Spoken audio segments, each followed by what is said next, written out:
What's up, everybody? Welcome to TeslaFix. Today we have a special episode about the Cybertruck because we know the Cybertruck event is right around the corner. And of course, we have to talk about what we know so far. And that's why I've invited a special guest to talk to me about the Cybertruck specs. Welcome to TeslaFix. Make sure to subscribe and like this episode. Brian is here again from My Tesla Weekend, of course. The channel favorite, and you know, the guests and fans on this channel love you as a guest. Of course, you also see that in the audience reactions and everything. So I'm pretty pleased to have Brian on. So Brian, you have the mic now to start the episode. Maybe you can talk a little bit about yourself, what you're doing right now, and then we can just start the episode. So exciting. You know, I travel an awful lot. I go to all the big events. I go to the California Takeover. I went to the Tesla Florida Con. I've been to Texas 2-3 times now, depending when this airs. Maybe more. I don't remember. That's how much I travel.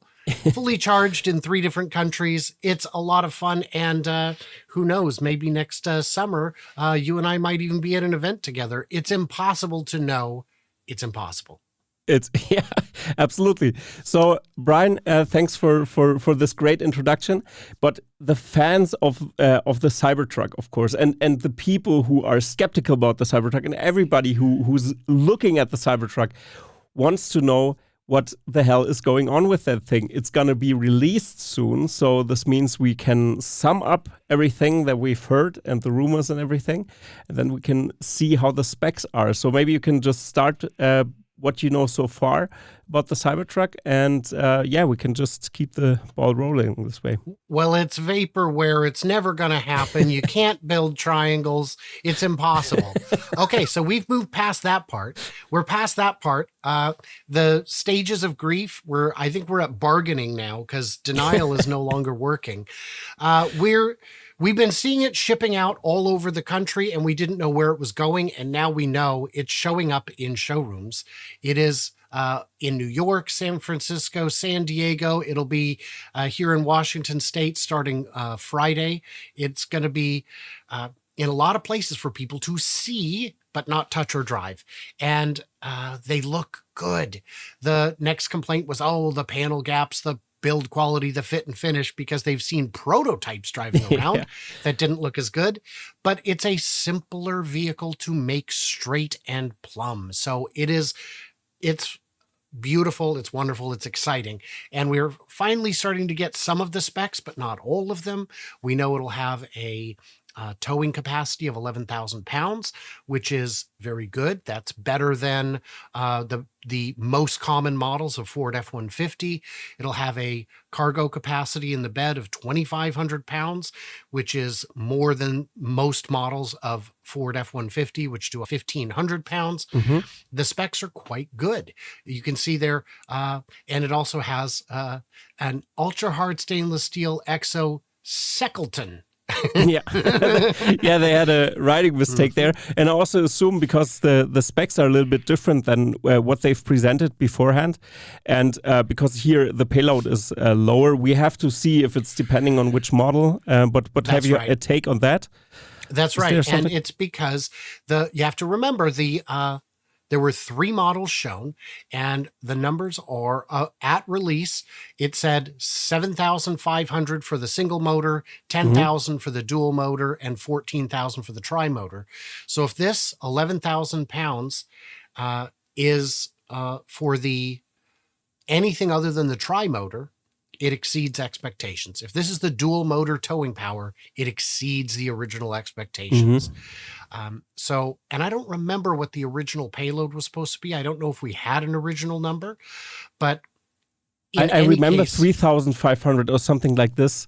I saw that on X as speculation based on what they thought the weight was going to be, but I don't remember that being the actual number. I think that was to keep it. I think they were thinking based on. I saw some real crazy numerology going on, trying to deduce things based on factors that I just couldn't wrap my head around. So I don't know how many of those would come true. But all the answers will be out soon. We don't have the EPA rating for mileage or range, but those in the US are self-certified. So it's not like those are a barrier that they're waiting for approval on. And things like EPA rating are more critical when it comes to dyno burners because they have efficiency standards they have to hit, where electric vehicles are already electric. And if the Hummer can be sold, then then you could sell a BYD bus and call it a camper. Yeah, absolutely. I have to add something here because I think it's pretty important for the European market, because of course I have a reservation and I try to get this thing here as soon as possible, but who knows how and when and everything. I think it makes sense that Tesla will gonna ship this not to Europe, but just to cater to the American market at first, because we have such a big backlog of orders that they want to have it. But what I think is very interesting, it's about the weight, because in Germany and Europe, we have a limit for your license to have around 3.5 tons. Your car can weigh 3.5 tons with passengers included and everything. And if that cargo. in cargo, and if that's exceeded, then you need a truck license, actually, like a semi-truck license. A C1 license, I think. Yeah, exactly.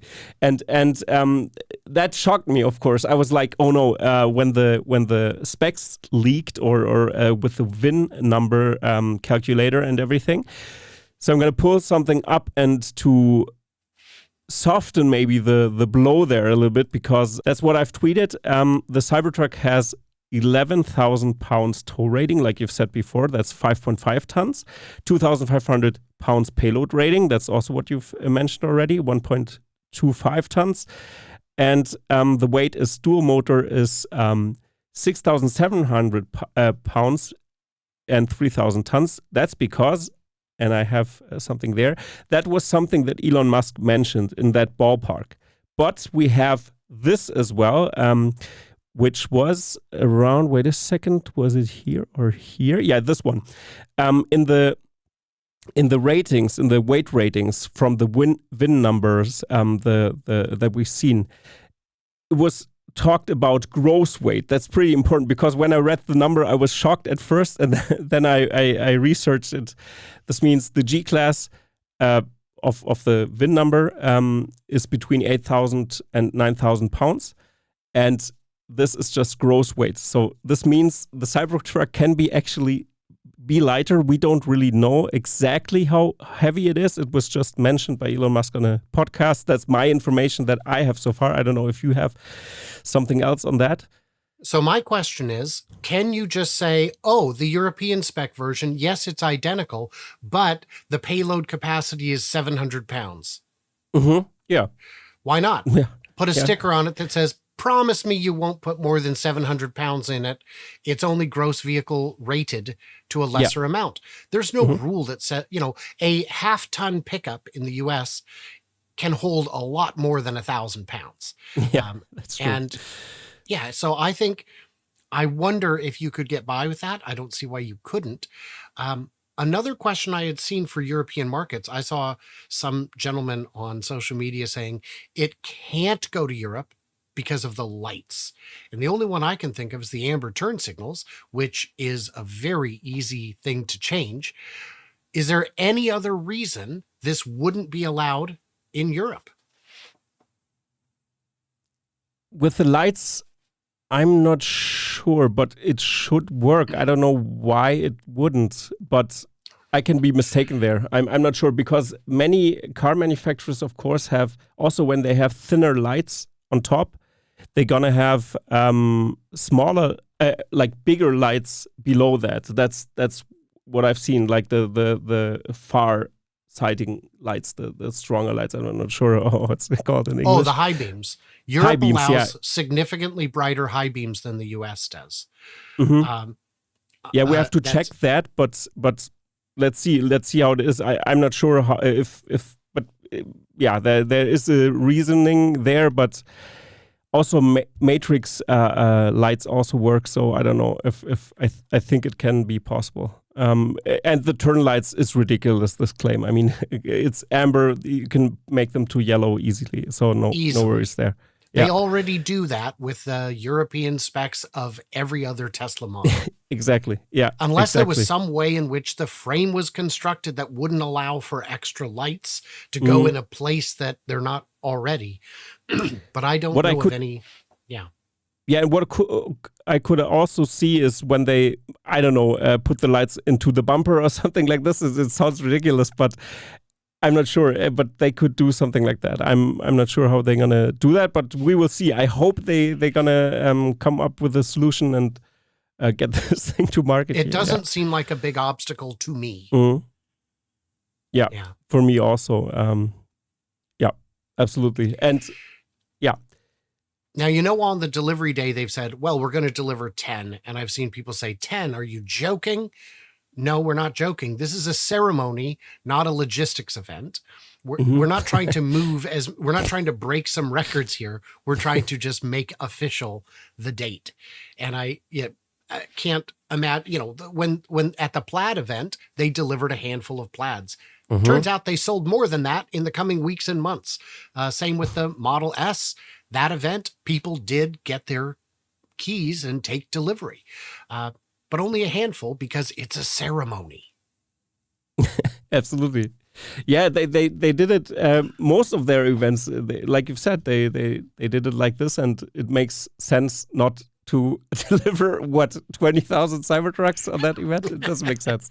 Well, and we don't know how many they've built, but it's definitely in the hundreds, maybe in the high hundreds, because there have been individual days when we've seen more than 10 on the lot. But we also know that they've been shipping out all over the place. So, and would you believe it? I was talking with a friend of ours, this gal who works at the store we go to, and I mentioned, oh yeah, I'm going to be out of town next week going for the Cybertruck delivery event. And she goes, what's that? And I go, the Cybertruck, she's, what's that? No So I way. showed her Yeah, a picture okay. and she goes, oh, wow, that's crazy. Look at that. I'm like, oh, there's an addressable market here that doesn't know it. You're about to find out.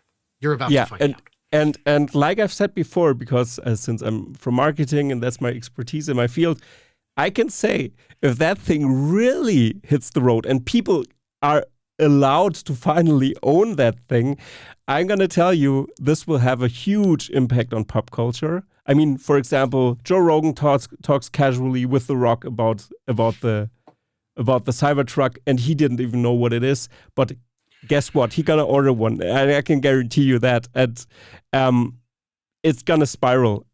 He's gonna be in a movie with one. Yeah. At some point. Yeah. Even though they won't pay for placement or give them a free one.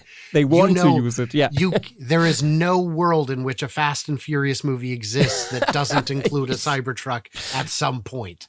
That absolutely, yeah. And also, I tell you that we won't see just one rap video where this thing drives around the corner. It's going to be big. Yeah, like the Model Y, for example. Also, it was a huge hit with the Falcon Wing doors. That was the hit in pop culture. Many people bought this car, this EV. They want a big SUV, and with the Falcon Wing doors, it has enough show character to show that really. Yeah. But Brian, I have an idea. We can go through the Cybertruck pictures from the outside to the inside, and then we can look at what's changed a little bit and what we have there. I'm gonna pull that up as well over here. So these are the photos of some of the showrooms. I just scrambled them together, so I don't know the context anymore. But a lot of showrooms are actually spec'd now with the Cybertruck finally to see that. And also, when the event starts, the Cybertruck event was finished and everything, then we're going to see more and more test drives as well. I can tell you that as well. But let's see what we see here. So you can maybe explain that, and I'm going to go through the pictures here, and we're going to move into the inside of the car more and more. Yeah. So the first thing is on the rear fender, there's the line where it goes from a flat panel to an angled panel. Yeah. On the prototype, those were two separate pieces because they didn't have sheets of thick stainless sufficient to do that at the time that prototype was made. It is now one piece that's just folded. That's the big difference there that will reduce the possibility of water getting in and whatnot and dirt and all that. On the side, the fact that they kept it so true to the original is shocking. It is a hair shorter than the original. And the neat thing is, you've seen, I'm sure, pictures of it with the suspension all the way up and all the way down. And it is a different rig in those two configurations for sure. And we do see it has the folding mirrors, the automatic folding mirrors, which all Teslas do. That allows it to fit in some places it might not otherwise. And what I also found very interesting is the nose was a little bit shorter. I think the original one had a special character, I would say. For me personally, I like the original one a little bit better from the front because it was a little bit more pointy, but still I mean, it's so close to the original that I really can't imagine how this thing really looks in person. I think it's going to be incredible to see that. It does look like it's leaning forward more than it did originally. Yeah, absolutely. But it's crazy. They really kept true to the designs, and I hope that the regulation also in Europe with mirrors, that you can have cameras as a mirror, that this is going to get through more and more. The legislation seems to be very far already, but I don't see many cars with just the cameras, so we could get rid of the mirrors. So let's see. But on that one, before you move on, another couple bits of simplification. There are no door handles, which is good because cutting those in is a bit of work and a bit of cost.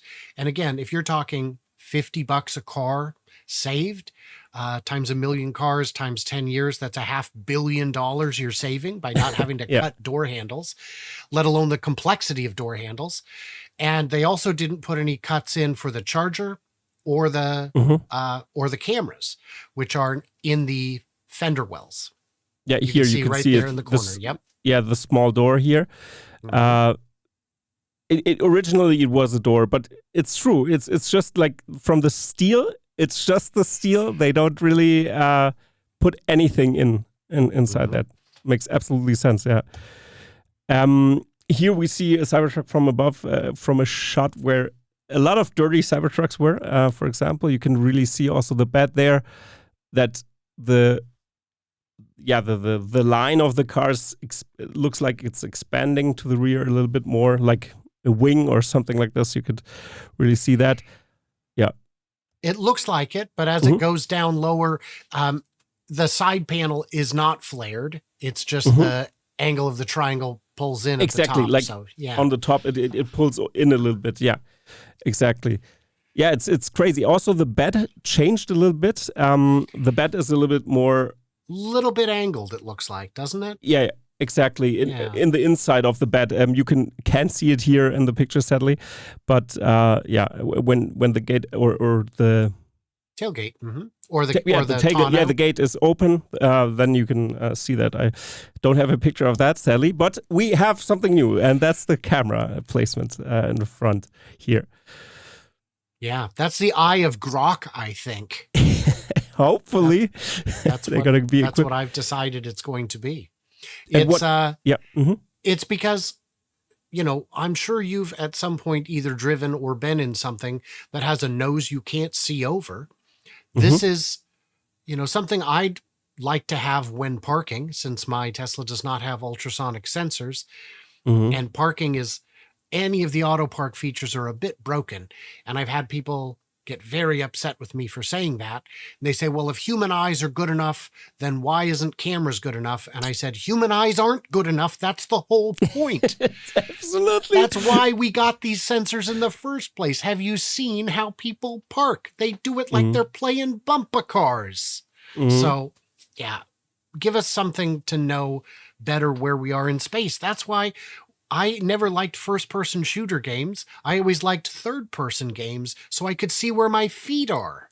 Yeah, makes absolutely sense. And also, this is sparked also a huge debate in Germany with the parking sensors. And I also think it's great that Tesla can claim that the vision system is sufficient enough and they're going to solve it with AI and everything, but it's not ready yet. And I think we should have parking sensors still, because the sensor itself isn't as expensive. And for the transition phase, I think it's important to have kept them a little longer until you have a viable solution, because parking is such a big deal that you can't mess around with that, I think. And I think Tesla should have put in the parking sensors already, God damn it. Or leave them. And yeah. I will say that people say, well, why would you second guess them? Why would you push back at all? Well, because I'm not just a rabid fan. I'm a fan of the products, not always a fan of the philosophy. I liked the Yoke. I had no problem with it. Other people push back with sufficient strength that it is no longer the standard. Yeah. And sadly, for that matter, I made a video when they said Cybertruck reselling is not allowed. I made a video saying, here's all the ways you can actually do it.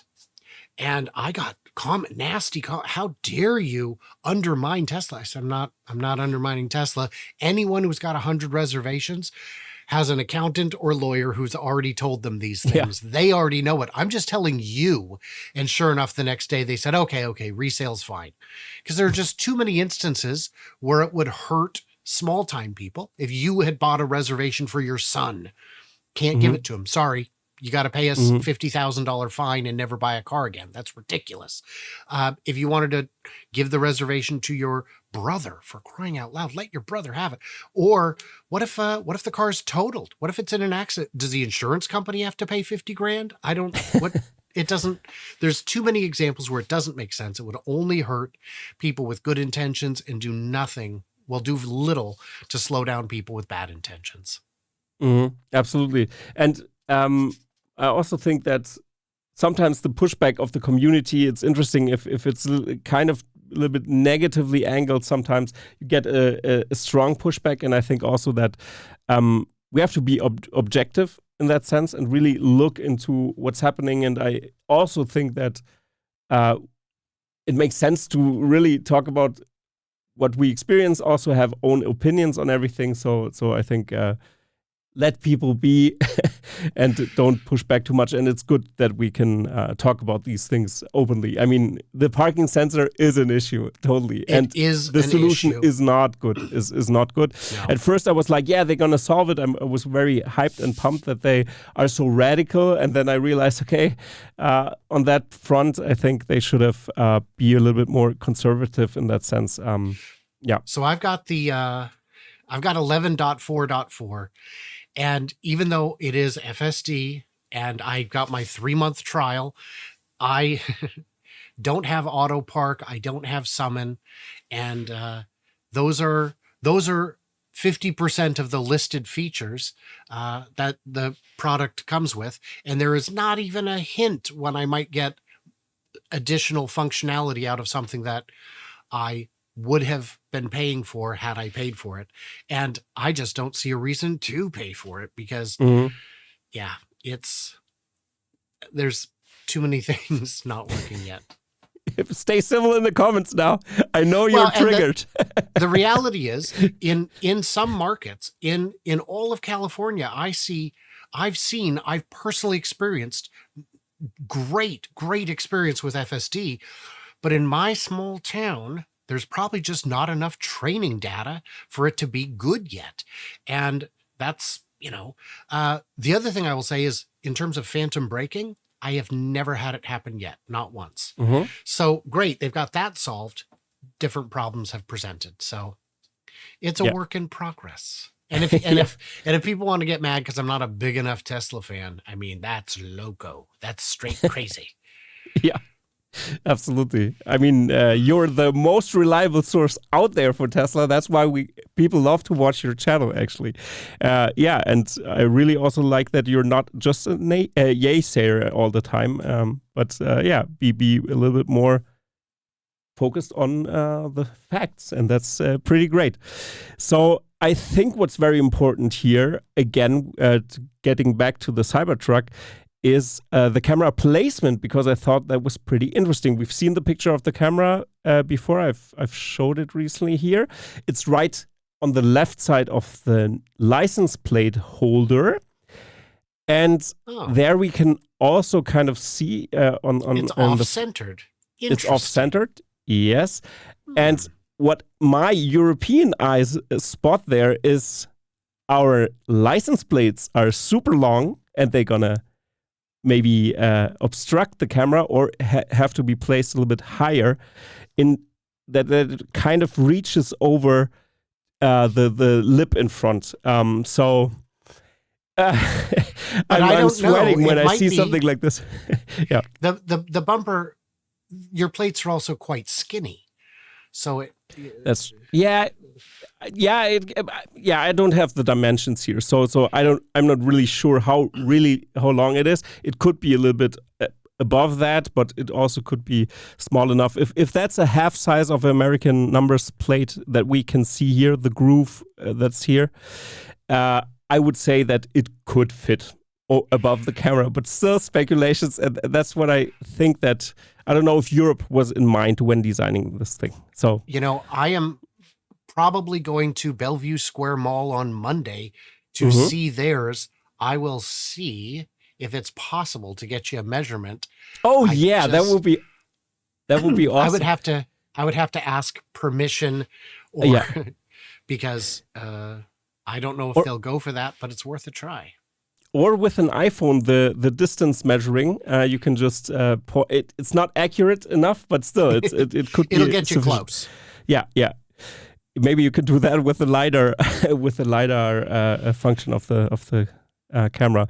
Yeah. Okay. The camera placement is very interesting, of course, and here's also another angle. Maybe you can keep on talking when you think of something that it reminds you. Again, the body panels look so straight. The lines, the gaps, it all looks good. And one thing I mentioned, I think it was on Herbert's show or mine. I don't know.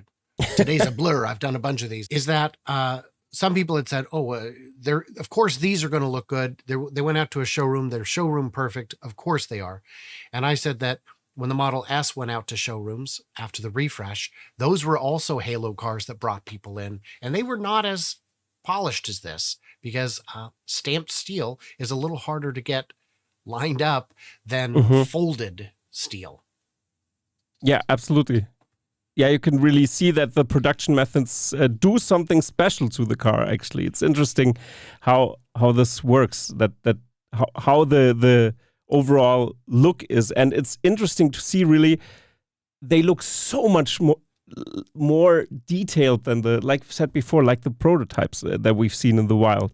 It's actually interesting and crazy that they could even step up even more, because I think it's interesting how they manage this. Yeah. On this picture, we've got some interesting perspective, which is you can see that the glass is slightly angled based on the reflection of the lights overhead. And you can see that the line continues to the frunk because of the reflection on the frunk. So that gives you a little bit of an idea. And I think they chose to angle it maybe for structural reasons, because that would be a stronger structure than just flat. But it also may also be for aero, and it may be for glare, because a flat piece of glass can give you a higher degree of glare for other drivers. This could absolutely be true. And here is a Cybertruck being delivered. Nothing special here. Go but back here, to the delivery one. I saw people saying, "Oh my gosh, this is the ugliest thing I've ever seen." Really? Do you? Unless you're the monster from It, I don't think this is a normal angle from which to see a vehicle. Hopefully not. If you see that from that angle, you might have been run over. You're having a bad day at that point. For sure. That's true. But you can see also the side trim's got some interesting angles to it at the bottom there that you didn't necessarily, I never noticed from ground level. Absolutely. And you also see that the surface is very, very flat. And we've seen videos where the Cybertruck is doing this obstacle course. And it's interesting how much ground clearance this thing has when it's pushed to the top with the hydraulics.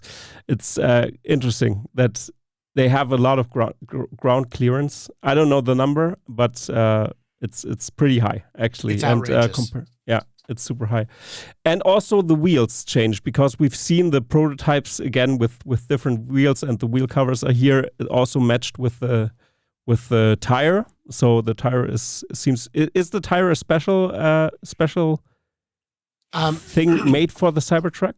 It Do you know must that? be. The tire itself, you could replace it with anything of the correct size. It's not a weird size, but it must be, because I've never seen those little decorative indentations before. So it must be something special. And what an aftermarket opportunity for some lucky lucky manufacturers. I'm not personally a fan of the Cybertruck wheel covers, but once it's out, I think we're going to see a lot of variety. And I hope they That's do true. have road tires available for it that are not, I hope they have off-road tires and just road tires, because most of us are never going off-road. It's just you buy the feeling of being off-road. You don't actually go off-road. Well, even work Well, trucks don't necessarily go, the full extent of them going off-road is at a construction site that doesn't have a paved driveway yet. It has a driveway, it just isn't paved yet. So even work trucks don't need the full off-road capabilities. Yeah, absolutely. And now we're moving closer and closer to the Cybertruck interior. And now we have a very controversial thing that was happening. And that was the frunk. So let's look at the frunk here for 1 second. We have a very good picture, actually, also with the here with the Cybertruck logo inside of the frunk. And what do you think about the frunk? I think it's perfect. I think it is. The Ford bragging about their mega ultra super duper frunk is an excuse for the fact that they've got a truck that doesn't have a V8 in the front of it all of the sudden. The giant frunk was a byproduct. It wasn't the product. And if you're going to give me the choice between more frunk or more bed, I'm going to take more bed. Absolutely. Or more frunk versus more interior. Or just give me a shorter truck. The darn things are already hard enough to park. And I don't know about you, but I don't use my frunk. I really don't. I've used it once or twice, mostly because, that's right, because we were shooting some fun accessories and we needed the cargo space. But that was it. And everything still fit. So it was... I don't need a giant frunk myself. And what I also find very interesting is the following, because of course in the US we have these sports events, the big football games or the big baseball games, where people park in front of the thing and do tailgating. That's what they call it. So they put out on their bed behind on the trucks. They're gonna make a huge barbecue and do stuff like this. Very American stuff there. We don't have that in Germany, of course. In our small Fiats and VW Golfs, we don't put a. That's so surprising. I was just sure that was a common thing with your with your Dacia Springs. Yeah. Exactly. But now looking at the Cybertruck, I think it's pretty interesting that look how much space you have. You could do that in the front as well, maybe. Yeah. And also what I can see is making a kind of small workbench there where you can put your stuff with lights on top maybe. This is something that you could customize. I think we're going to see interesting stuff, and we've also seen pictures of somebody sitting inside of the frunk. It's also a good seating spot to sit there. And what do you think about the possibilities? Because the mouth of the car actually widens pretty high. Yeah, I think it does go high enough that a person could get in and out to sit there without banging their head. And now you're out of the rain. So that's also nice. Your knees might get a bit damp. But yeah, the space is fine. For a workbench, it's also going to be about the right height. And if it's not the right height, adjust it. It's an adjustable height workbench, which the other guys don't have. So I don't think these little features around the edge are going to make a big difference. One thing I did notice in this picture is the fog lights are clear plastic. Those look nice. And that is probably also the placement that I could see to have those, how are they called? The headlights that are stronger? The high intensity. High beams. The high beams. Just the high beams. Yeah, if the top lights are too bright or too high, I mean, if for some reason the height is unacceptable, you just swap them out there and make the top ones the fog lights. Yeah, maybe we Europeans, or for the European market, they can switch something out below the with the lights below and do something there. I think there is a possibility to get this. Because the two light bars look to be about the same size. So why not? I can really see that. Also, what I've noticed in the middle of the front here is also in the middle is a small object there, or a small cutout. It also looks like a cutout for a camera, actually. So to me, that I'm looks not really like sure. the latch. If you look up that's the latch. Okay. The top, you'll see the other part of it. Yeah, it could be, but no. But what I mean is in the where the lights are placed. Oh, I see. So on the lights, I see a cutout that looks to me like there's a piece on the actual front that looks like it latches into there. Yeah, I'm not sure. I'm sure they thought of this. But maybe this is there could be also the camera, but it doesn't make sense to have two cameras as close as each other. I think wouldn't make sense. Yeah, but interesting. Yeah. Interesting angle, something we haven't seen before, I think. So looking at the interior there, those are cyber seats, all right. Those have maintained the design aesthetic with the interesting angles. And you've also got side support, which is, I assume, great for both racing and off-roading. Absolutely. And here we see finally something about the interface, very interesting interface. And also on the left, of course, the interior. The yoke is not a yoke, but a special, it's a special I'm surprised because it seems very out of character for Elon to go halfway between a wheel and a yoke, because I didn't think he wanted to go woke. But anyway, no, yoke, not woke. You mean yoke. It's in between. It's halfway in between. I just assumed. I don't know. Wheel and yoke. Yeah. It's more like a flattened stop sign. I'm not sure what you'd call that, but I think it is a good compromise between the two. I think enough people despise the yoke enough. Again, I've driven with the yoke and it was fine. I had the time it took me for my brain to adapt was mere minutes. But especially in off-roading, I can see why you'd want more points of contact. Maybe, and I know that the guys who raced the Plaid, Unplugged Performance, I interviewed Blake Fuller, and the first thing they did was got rid of the yoke. Nope, we're racing, we need a wheel. Okay. So for them, that was an easy choice. I'm very disappointed that there is not a center seat, that it is 5 instead of 6. Thank you. Yes, I also... I had speculated that the reason could be that you couldn't put an airbag behind that monitor. And I talked with a gentleman who is an airbag engineer in Michigan and got the answer, nope, that's not it. You could easily make it go up and over. If you look at an airbag for the driver, it comes out like a balloon, like a round ball.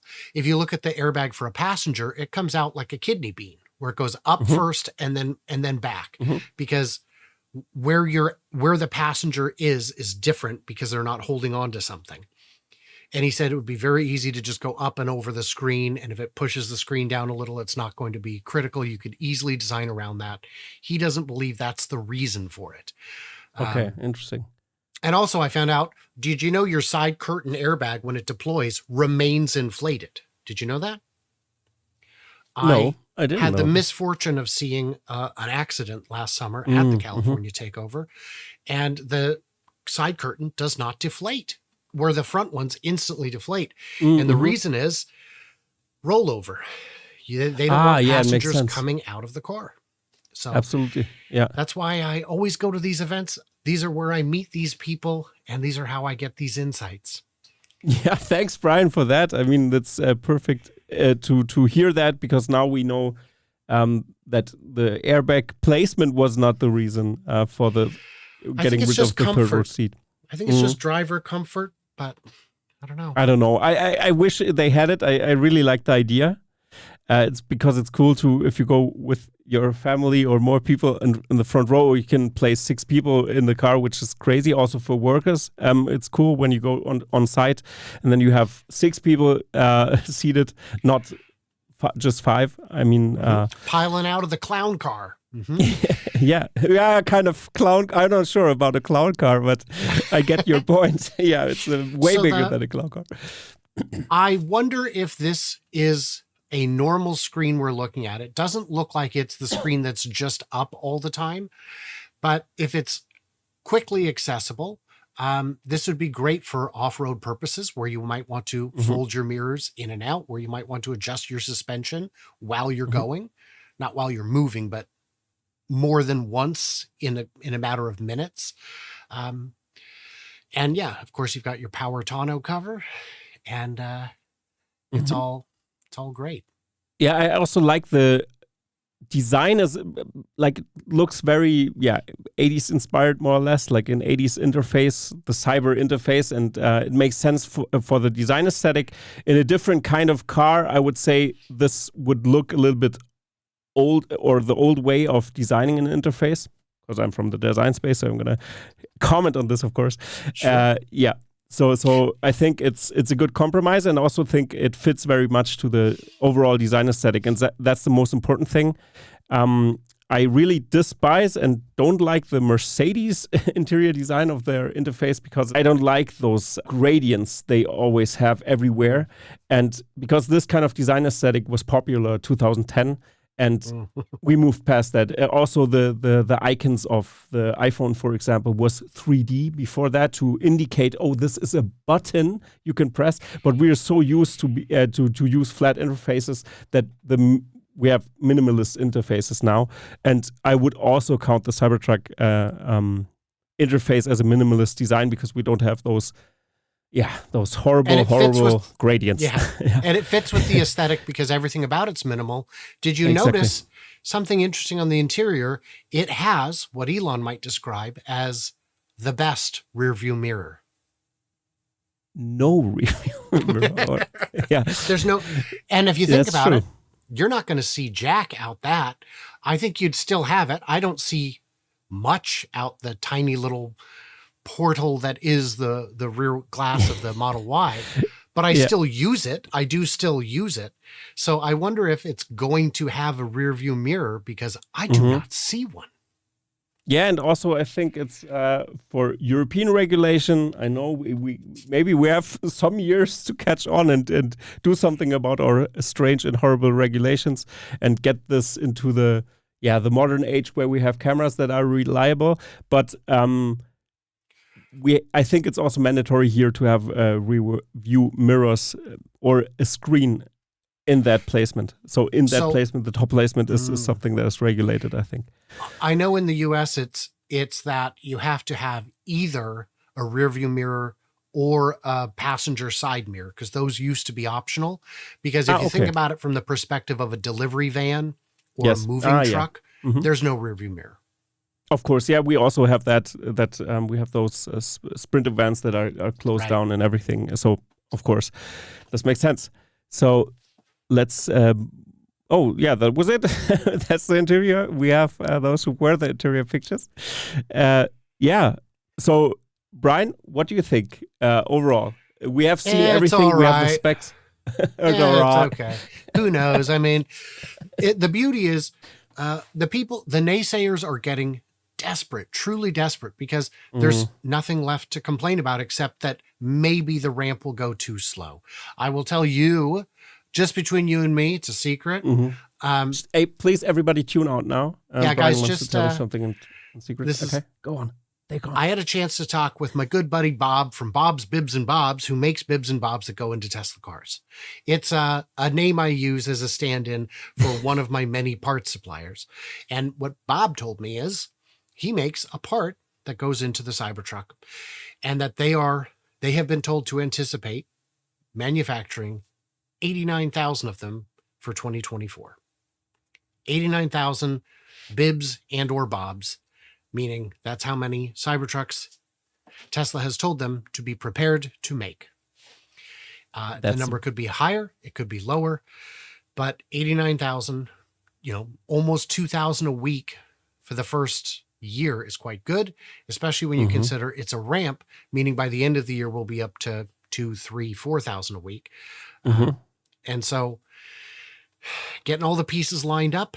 And for those who are saying, oh, the volume's going to be too low, it won't matter. You may have seen the Jeffries report saying they should just cancel it now and focus on the compact. And it's like, what drugs are you on that this sounded, when you typed this, did any part of you say, what am I doing? They've got all this money into it, and the largest backlog of orders, maybe even exceeding iPhone pre-orders. And what? It's absolutely crazy. I also don't see how, okay, compare it to the other pickup trucks, compare it to the Raptor and what we have not with like big diesel cars as well. There might be some setbacks. There might be, but listen to me, guys. If you think about the average consumer, and there will be a lot of people like even deduct the truck people. This thing will have an impact, and this will popularize trucks again in different areas, actually. Hipsters will drive this thing, and I count myself to that kind of demographic or something.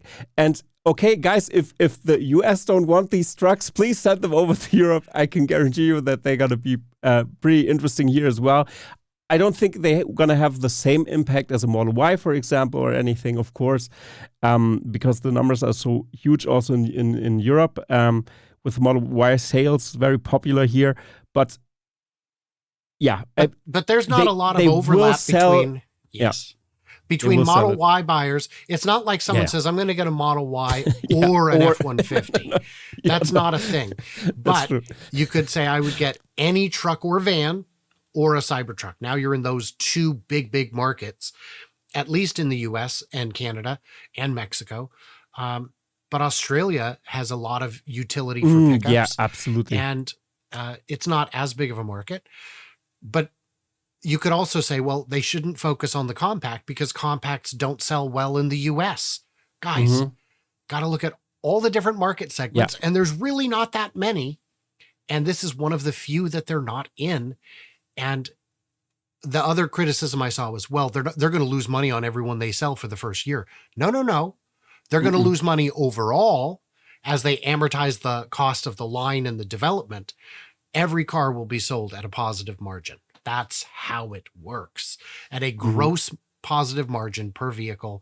Tesla has done that on every car they've sold since about 3 months after they rolled out the first Roadsters. And those they only sold below cost because they had investors who had paid full price in advance for them who were livid. And you can't lose all your investors at that stage. That's too risky. So it will sell. They will sell every one they get that they can build at whatever price they wish to sell it at for the foreseeable future. And as more of these get on the road, I had a patron of mine say, here's some marketing ideas that they could do for the Cybertruck. And he had these very interesting, very clever, very expensive ideas. And I thought, it's already an ad. It's already the best ad that there is. And the little shorts that they put out on YouTube that people like you and I will be playing over and over for free are, too big to ignore. Absolutely. And I want to add something because I've made a video that performed horribly on my channel. So please look out for it. I'm going to link it, of course, down below. But it was about marketing and why the Cybertruck doesn't have a logo. Because I was asked by Florian Minderop from Mr. Green, and he asked, Jan, you're an expert in marketing. Why doesn't the Cybertruck have a logo? And I'm going to explain it to you as well here and also for the audience again, because look at that. It has a logo in the front, okay, but that's not visible from the outside. So why would they do that? If you look at the Cybertruck, if you see this thing on the road, do you really think about Ford?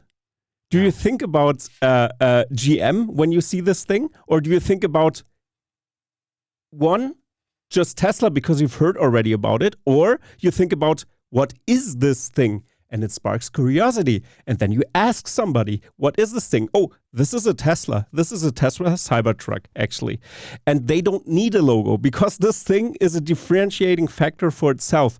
The reason for branding or marketing is to differentiate your brand from another brand. But this thing is already branded. You don't need a branding. That's the fun about it. That's so special. And I can guarantee you that they're going to put a Cybertruck or a Tesla logo on top of that thing if the competitors are starting to copy this thing, that it's not differentiated anymore. Of course, Tesla will sue them to the bones if it's too similar. They could do that or they won't. We don't know that. But if somebody tries to copy this thing, then they might, if it's needed to be differentiated, then they're going to do it. But it's not needed. That's the beauty of it. And that's actually the coolest thing, actually, to have no branding in that case, because the whole thing is a huge ad, like you said, a huge sign and everything. Yeah. So the way I've always summed it up is it doesn't have a logo because you will only need to ask, what is it, once. Mm-hmm. Exactly. And you will ask, and then you will know forever. And like you were saying about the purpose of advertising is to differentiate. If you look at Google Analytics for search after the Super Bowl, every EV ad is a Tesla ad. Yeah. It feels like the store brand soda pop trying to market against Coca-Cola and Pepsi. It doesn't work. And it doesn't need to, and that's why they need to be cheaper. And I'm telling you, Cadillac has missed that mark. But despite Mary being the indisputed leader, thank you, it mattered. So it's going to be unforgettable. And in terms of suing others, you got to remember, it's very, very hard to patent or trademark a design, which is why perfumes can't be patented. And most, fashion can't be patented. It has to be the function that you patent. That's true. But I just don't see anyone else, even if they were thinking about it, even if they wanted to do it, I think they'd be afraid to be viewed as the Tesla follower. Yeah, exactly. Absolutely. That's true. And I also think Florian also said this, the manufacturing, and you know that as well because you know the details about manufacturing all the time. You're almost like living in the Tesla factories. You know every detail more or less. That's what I love about your channel as well. That's why you should subscribe, of course, if you're not, but you are already, of course. I'm talking to the audience right now, so just so you know. But I don't subscribe to My Tesla Weekend. I find it crass and low quality. Okay. Do you also dislike the videos, I hope? Yeah.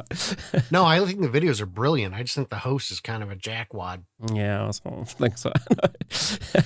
Yeah, the manufacturing is actually too special and too unusual that people can't copy the way Tesla is building that, at least not easily, and maybe from the visual outside a little bit, but the stainless steel process that they are doing, no one is doing that.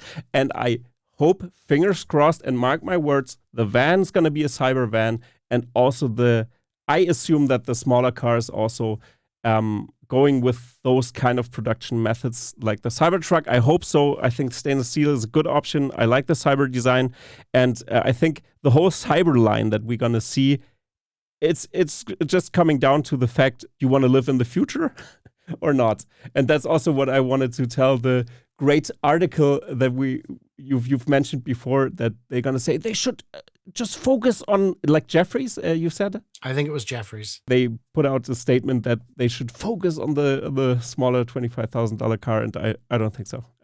It's a good strategy they're doing, and it's gonna impact the pop culture like crazy. Mark my words. And the compact will as well, at a different time in a different way. And I think the compact is going to have LFP batteries, which means these are two different battery supply chains. Both need to be built up in different ways. Absolutely. So, Brian, I think this is the perfect end for the episode. We've did it. We came down here and discussed the Cybertruck pretty thoroughly. And now for the end of the episode, you have the mic again. Maybe you want to plug something, what you're working on, or want to ask the audience something, what they're going to answer, because I know you're a vivid member of my channel as well. Yeah, I do have a big question, which is 0 to 60 for the model that they release on the 30th. What's it going to be? I want to hear in the comments. What do you think the model that they actually deliver on the 30th? What's the 0 to 60? Because I've seen numbers down in the 2s and I've seen numbers up in the high 4s, 5 area. I think it's going to be very exciting.